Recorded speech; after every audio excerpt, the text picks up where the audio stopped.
I'm telling you, go into your kitchen right now and put something in the toaster. Wait for it to pop. And every single time it'll make you flinch. I'm not even kidding. Round 1. Your objective is to hide with your teammates. Avoid being killed. Hey guys, this is Nikki and welcome to my new mini-series called How to Make an Esports Game. This first video is going to be a response to Ubisoft's new topic that they posted on the Ubi forums called something along the lines of, should Smoke Bomb be in AC4? I will put a link to that down in the description. And I usually don't like talking about these sorts of things. There was a huge Smoke Bomb debate in the AC community earlier this year, and I didn't want to get in on that because some people felt very emotionally attached to that, and things got a little messy, so I just wanted to step back and just let things happen, and now I feel like finally chiming in. I realize that I have an opportunity to change the course of how AC4 is going to turn out because Ubisoft listens to their community a fair amount, and they especially watch and listen to YouTube commentators. So I want to make a video and leave my mark on AC4, hopefully make it a better game for everyone.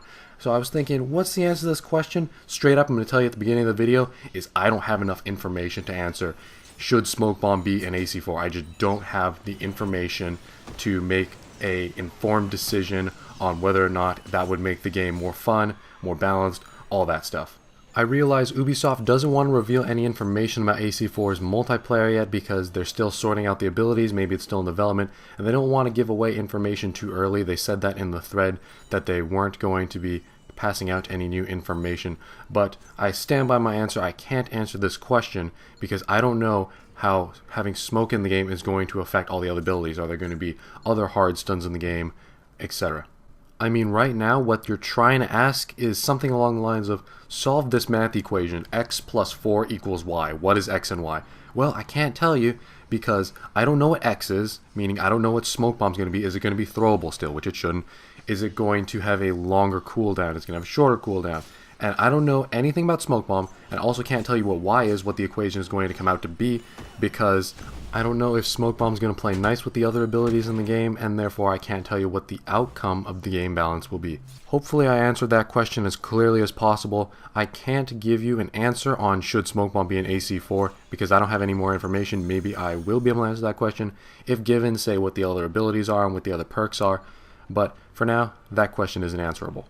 So what I just said in the past 3 minutes, I was just going to put up in a post on the Ubi forums, but then I kept thinking and thinking, and I realized I want AC3, mainly, and maybe AC4, it might be too late for AC3, who knows, but I want AC4 to be an esports game, because I'm the shoutcaster for Assassin's Creed 3 multiplayer right now, along with Chachi, who did post a very long post on the forums, which I haven't read yet, so it doesn't change any of my opinion. I'm not going to steal any of his information.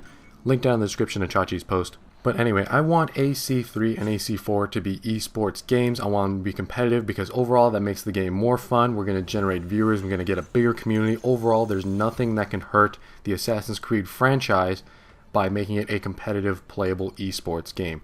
And that's why I care about this cause so much, also being AC3's multiplayer shoutcaster dude. I want AC4 to be shoutcastable because shoutcasting stuff is pretty fun. Those videos, by the way, are going to be going up on Machinima Respawn soon, the ones that I have shoutcasted for the Keep on Studying the New World Manhunt tournament. Anyway, that's why I want AC to be an esports game from my perspective, and my perspective is one of a viewer, of a shoutcaster, of a consumer. Let's take this from the perspective of Ubisoft or a game developer or someone in the gaming actual job area. Let's take this from their perspective. Why would they care about their game becoming an esports game? And my answer to that is because esports is on the rise. Now, as I address any questions or problems that arise in how to make an esports game or the problems within Assassin's Creed and why it's not an esports game, I'm going to try to be as objective as possible. Now, there will be some subjective stuff in there. I'm still going to have opinions, which are going to sneak into there because I'm a human being, but I'm going to try to be as flat out objective and try to provide some hard facts as possible. Man, the description is going to be filled, so if I state a statistic, I'm going to put it down in the description for your reference, so you just don't think I'm making this up at the top of my head, because 7 out of 5 statistics are made up on the spot. Anyway, Ubisoft, any game developer out there, this can apply to very general people in the gaming career field, but let's compare the 3-day MLG Winter Championships in Dallas to The Walking Dead season finale. Now, The Walking Dead season finale was March 31st, and I don't watch The Walking Dead. I have no clue what it's about other than the fact that there are zombies and people in it. The only reason I know there was even a finale was because everyone was talking about it on Twitter. But let's compare the viewer counts to The Walking Dead season finale to the Winter Championships, the MLG Winter Championships in Dallas. Walking Dead season finale, 12.4 million viewers. The 3-day MLG Gaming Winter Championship in Dallas got 2.6 million. That's 12.4 million versus 2.6 million. Now you might be wondering, well, Nikki, that's not very much compared to The Walking Dead. Well, The Walking Dead's huge, and esports is on the rise, but from 2010 to 2012, there has been a 636% increase in viewership for the MLG. That is huge. So 5 years from now, esports has the potential to be much bigger than television. Right now, let's go a little more apples to apples and compare an actually established sport, baseball, versus the biggest esports game right now, I hate to admit, League of Legends. Oh god, I don't even want to have those words pass my tongue. Anyway, let's compare those two right now.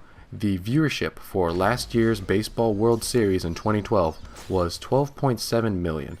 Now, last year's League of Legends World Championships got 8 million people watching it. And you have to remember that these aren't televised. So in a few years, we could see esports just completely kicking actual sports like baseball. And actually, I would argue video games are an actual sport. Sorry, getting off topic. I would say that a few years from now, we can see esports repeatedly kicking baseball and other sports in the face in terms of viewership. So, Ubisoft and other game developers, do you know what that means for your company? People watching your game. You know what people watching your game means? People buying your game. You know what happens? People buy your game, you get money. And that is an awesome thing. That's why everyone should be interested in Assassin's Creed and a bunch of other games entering the esports community, because right now, off the top of my head, there's Call of Duty, StarCraft, and that one other game. Anyway, I just spent more than the first half of this video talking about why we should care about esports, and I also answered the smoke bomb question. Now let's talk about the actual title of the video, how to make an esports game. Step number 1. And this is actually step number 1. The other steps may not come in any particular order, but this is absolutely the first step you need to do, is request feedback from your community, because no game is ever released perfect. Now we're in the day and age of patches where things can be fixed, because things in games change when it goes from the small, maybe few hundred people working on the game, out to millions of people playing it. Things change, and things, glitches, all those things that you didn't know were going to happen when the game goes from 100 people working on it to 1 million people playing it. Anyway, step 1 is requesting feedback from your community, and as far as AC3 is concerned, Ubisoft is doing a much better job than they did in ACR and ACB. In fact, I know my girl over on the Twitter's Noctalia is watching YouTube videos, reading the forum posts, and going over all the tweets from the AC community. She's doing a very good job on that, so good job as community manager, madam. And also, with this latest smoke bomb poll, it's proof that they want feedback from us, and that, as far as I'm concerned, accomplishes step 1. Step 2 is taking that feedback and doing something with it. Now, patches, I'm gonna have to admit, for Assassin's Creed 3 have been coming out really slowly. That minor hack glitch we had, which to be honest I was hiding from. I heard that there was this minor hack glitch that could get you 1 million points in 2 seconds.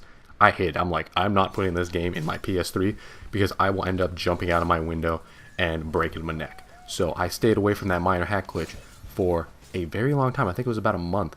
And that's just unacceptably slow to leave a glitch in your game that long. And I realized that the patching process is very, very long. First you have to come up with a patch, then it has to be tested a bunch of times, then it has to go through Microsoft and Sony, and then the patch finally gets pushed out. I realize that it does take forever, but if that process can be sped up, we can't have these major glitches like the minor hack glitch stay in the game. Luckily it was patched, although patched a little slowly. Maybe they can't speed up the process, and in that case I'd forgive them. But let's say that this was never patched, we would have some serious problems because a glitchy game just isn't playable or viable to be a competitive game, because it is against the rules to cheat or glitch in any competitive situation, and the players would have to report that and prove video evidence, and AC3 doesn't have any theater modes, so someone would have to have a recorder, and that's just a lot of hassle on the player's part, which the game developers need to take care of to encourage players to continue playing their game competitively. So as far as Ubisoft is concerned, step 2, patch your games, going pretty well, could be a little better, but they have been releasing patches for AC3. Alright, step 3. is game balance and having a solid metagame. I know this is going to be a little bit subjective because I'm a human being, but I'm going to still once again try to make this objective as possible. I'm going to start talking about step 3 and I'm going to start it again in the next video. But anyway, why is game balance even important? Well, so that there are multiple abilities, perks, sets, guns, whatever game you're playing, to be able to be used, and with variety it's more entertaining to watch and to play, because if everyone was using the same ability, let's say everyone used Money Bomb, Animus Shield, and Poison Dart, if those were the only 3 abilities in this game would be so much more boring. If there was only one map, if there was only one gun to use in Call of Duty, etc., it would be so much more boring to play and so much more boring to watch. So it's important to have game balance so that there are multiple things being used so that people don't get bored of the game so quickly. Now, with good game balance comes a good metagame. And what is a metagame? I'm going to take this straight from Urban Dictionary because it was the best definition I could find, and it's a very modern term, so you're probably not going to find the definition of metagame I'm referring to in a dictionary.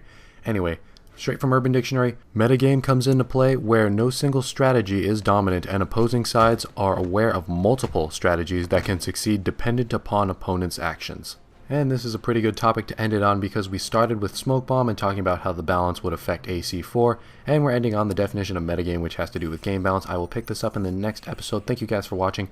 I hope you enjoyed the badassery that is in the Manhunt gameplay I displayed. And if you guys want to subscribe to my channel to stay tuned for the second episode, I will try to get it out as quickly as possible. Thank you all for watching. A bunch of links to my references is down in the description, as well as my Twitter if you guys want to follow me over there. My name's Nicky from Cell Shampoo, and I will see you all some other time.